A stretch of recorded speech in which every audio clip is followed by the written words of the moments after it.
Hello, my name is Alexander Sager. This is my second weekly summary of the things that I completed this week.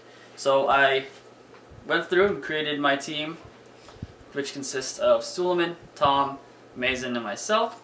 We are Team Science Time. Discussion board posts regarding the nature of science and the 4 dimensions that David had posted. Definitely a good dialogue this week.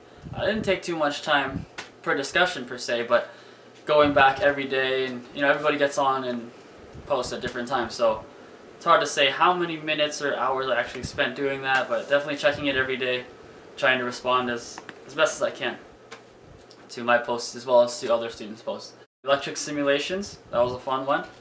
I enjoyed those quite honestly, a little more than the snap circuits, which I'll get to later, but it's a little easier to play with and add wires, resistance, light bulbs, a dog, dollar, paperclip, penny, and it really displayed to the same effect what the snap circuits can do, but it was a little less time consuming and a little faster, so I could experiment a little easier. So I got through a lot more different things. So I also got through with the physics classroom circuit readings, all 4 of the lessons there. Snap circuits, Team Science Time, and we built an Excel spreadsheet, Google Doc. That way we could see what projects everybody was responsible for. We divided them up. And then the last thing was the 4 fundamentals of forces. So the second thing that I'll talk about in this video is what I learned. Things I learned that we learned about the basic circuits, series, parallel, adding light bulbs, taking out light bulbs, adding switches, adding speakers, little sound effects, buttons. And the only things I found interesting was how we could put the red and black wire in water and take it out, put it back in, and it would work about just the same as any switch. That learned about was the relationship between ohms, volts, amps, and all the equations that go through with that. I'm definitely looking forward to using that a little more next week. In the reading, talked about the different uses of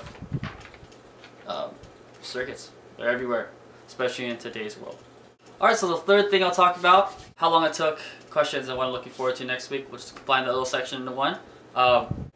Didn't really take that long to do the different projects, but there was just so many of them, and documenting all this snap circuit stuff, all the little simulations, going back each day and completing the discussion board posts, going back the next day, responding to the people who responded to me, responding to them.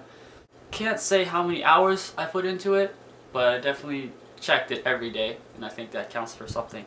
I didn't do a timesheet or time card or anything like that, but I am considering doing that for this upcoming 3rd week. That's one of the things I was curious about, is how some light bulbs differ in the way they work than others. So how a tungsten light bulb versus a fluorescent, why do they use them in certain buildings or certain areas over the other, and how does that affect the way that the circuit is built? I wonder about that. Next week, something I'm looking forward to is working with and toying with the various equations that we learned using circuits and math, and kind of just combining everything. So that's my weekly summary. I hope you enjoyed it, and see you next week.